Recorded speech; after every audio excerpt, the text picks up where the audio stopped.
Hello everyone, कैसे हैं आप सभी। उम्मीद करती हूँ कि आप सब बहुत अच्छे होंगे। चलिए, हमने अभी कुर्ती को सीखा काटना, कटिंग करना, उसका मेज़रमेंट लेना। आज मैं आपको बताती हूँ सिंपल पैंट के बारे में कि सिंपल पैंट के लिए जब बनाते हैं हम तो कौन कौन से मेज़रमेंट की हमें रिक्वायरमेंट होती है, कौन कौन से मेज़रमेंट की ज़रूरत होती है और उसके अकॉर्डिंग हमें उसमें क्या फॉर्मूला है उसको कंप्लीट करने का।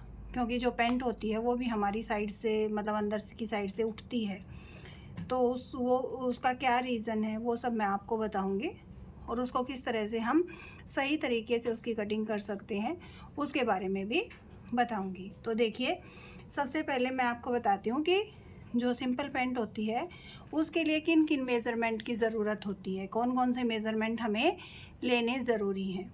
सबसे पहले हम लेंगे लेंथ। टोटल लेंथ हमें कितनी रखनी है, जितनी पैंट की हमें लेंथ रखनी है वो मेज़रमेंट लेंगे हम। उसके बाद राउंड वेस्ट साइज, जहाँ पर हम पैंट को बांधते हैं, पैंट रखते हैं, तो वहाँ पर उसका मेज़रमेंट हमें लेना है। उसके बाद राउंड हिप साइज़ कितना है हमारा, और थाइज़ का मेज़रमेंट भी लेते हैं। और राउंड बॉटम मतलब जो मोरी है वो हमें कितनी रखनी है।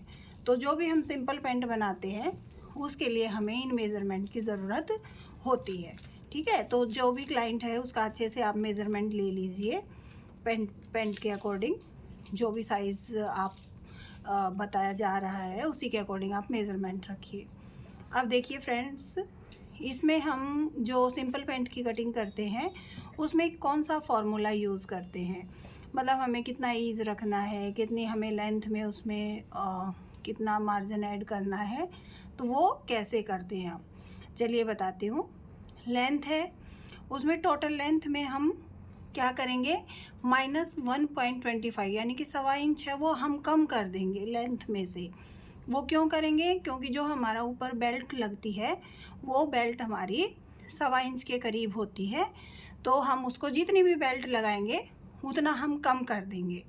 फिर उसमें हम इतना हमने कम कर दिया और उसमें हम 3 जोड़ देंगे, 3 प्लस कर देंगे। वो फिर से अकॉर्डिंग कि आप कितनी नीचे से मोड़ना चाहते हो, कैसा डिज़ाइन आप नीचे से देना चाहते हो, उसके अनुसार हमें ऐड करना है। फॉर एग्ज़ाम्पल, जैसे एक एग्ज़ाम्पल से, उदाहरण से जानते हैं। अगर आपकी जो पैंट है उसकी टोटल लेंथ 37 है, 37 इंच है, तो उसमें से हम 1.25 कम कर देंगे। ठीक है, 1.25 कम कर दिया तो हमने 35.75 हमारे पास रह गया, उसमें हमने 3 इंच जोड़ दिया। तो जो हम आगे मेज़रमेंट लेंगे, लंबाई लेंगे पैंट की, वो 38.75 लेंगे। ठीक है, तो ये है हमारी लेंथ। सबसे पहले हम पैंट की क्या लेते हैं, लेंथ लेते हैं और उसमें से बेल्ट का 1.25 कम कर देते हैं। उसके बाद है वेस्ट यानी कि कमर। राउंड वेस्ट में हम क्या करेंगे, जो भी राउंड वेस्ट हमने मेज़रमेंट लिया है उसको 4 से डिवाइड कर देंगे, 4 से भाग देंगे। उसके बाद जो हमें मिलेगा उसमें हम 1 इंच जो हम डाट लगाते हैं सामने वाले हिस्से में, फ्रंट वाले पार्ट में, तो उसमें क्या होता है, उससे हमारी फिटिंग अच्छी आती है। तो हम 1 इंच की डाट रखते हैं और उसमें 1.5 इंच का हम लूजिंग रखते हैं, यानी कि हम थोड़ा सा पेंट में ईज़ देते हैं कि थोड़ी सी वो फिट रहे, लूज़ रहे, मतलब थोड़ी सी हमारा कंफर्टेबल रहे।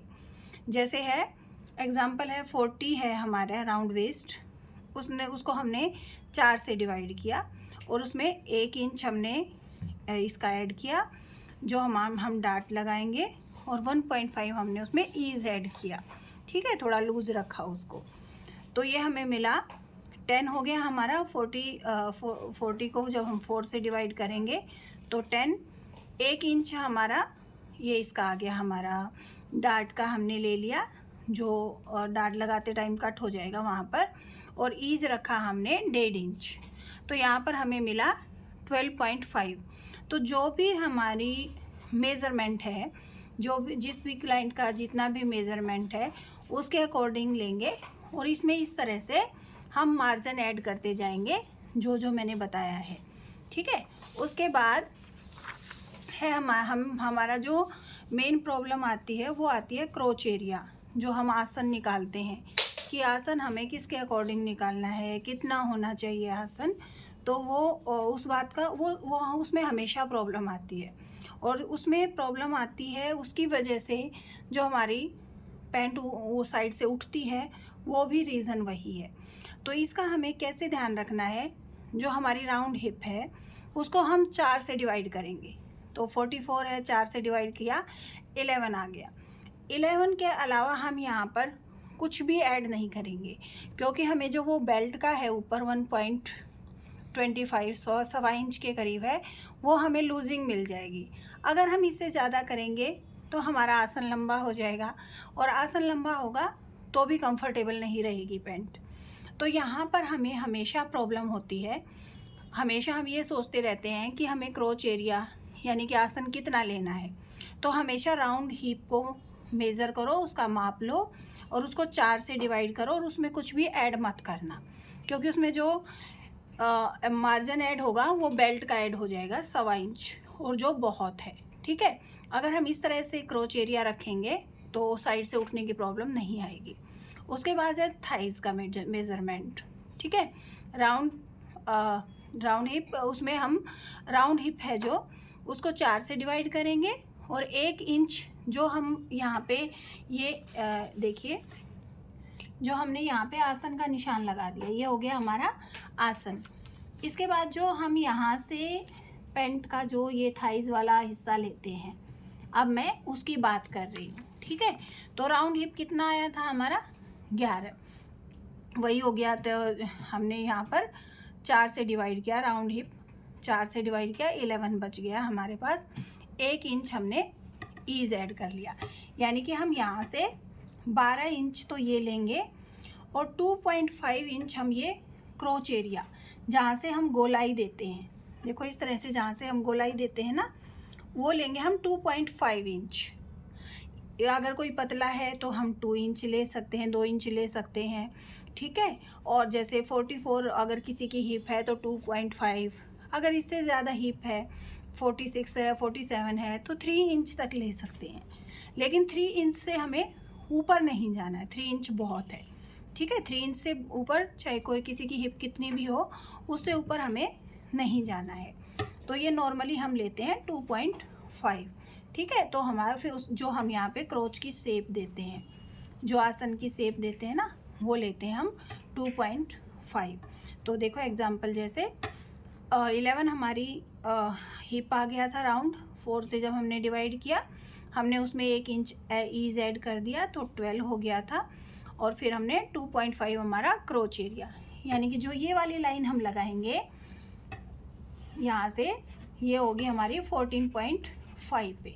ठीक है, 14.5 पे, लेकिन हम यहाँ 2.5 इंच पे निशान लगा के रखेंगे।